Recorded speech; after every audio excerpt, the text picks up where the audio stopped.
Usapang pagkain pa rin, gustong palagyan ng calorie count ang menu ng mga restaurant sa Quezon City. Ang pangamba naman ng mga nagkakarinderya, baka naman humina ang kanilang kita niyan. Nasa frontline balitang yan si JC Cosico. Gaganahan ka pa bang kumain kung hindi ka pa man sumusubo ay sinasabi na sa'yo ang bilang ng calories ng kakainin mo? Bago ka sumubo ng fried chicken, isipin mong 239 calories yan. Siyempre kapag may ulam, may kanin na 242 calories kada cup. Hindi ka pa kontento niyan at baka umorder ka pa ng burger with french fries. Ang lahat ng yan, 943 calories. Isang meal pa lang yan ha?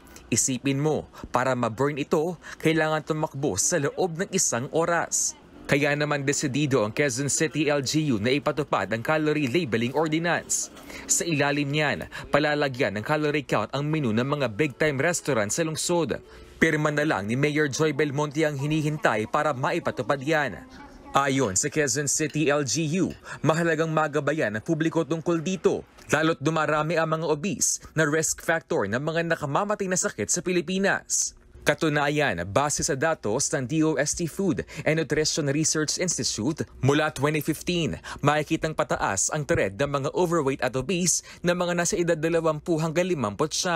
Bagamat mas mababa, pataas din ang trend ng mga overweight at obese na senior citizen. Paliwanag ng mga eksperto, lahat ng kinakain natin may calorie na nagbibigay sa atin ng energy.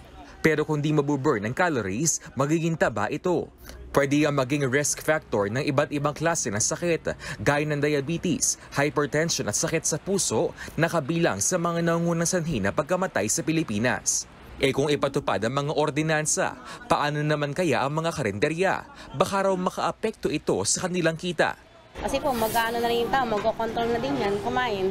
Kaya lalo na po, syempre, halos karamihan nalulutuin namin, karning baboy, mataas po talaga calorie niyan. Paano kung malalang sa 1 kilo, ilang calories ang niyan, ang content niyan? Siguro kailangan mag-conduct sila ng mga trainings. Hindi naman kami nag-aral nga ng nutritionist para malaman namin ilan ang content ng calories sa bawat pagkain.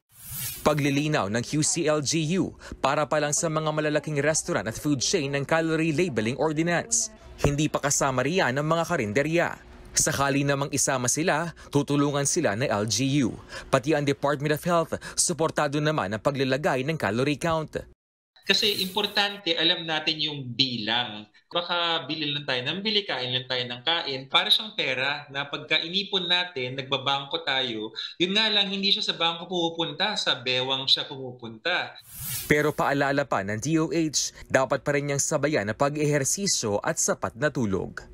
Nagbabalita mula sa Frontline, JC Cosico, News 5. Mga kapatid, Lucy Cruz Valdez po, maging maalam at may pakialam sa mga napapanahong balita sa bansa.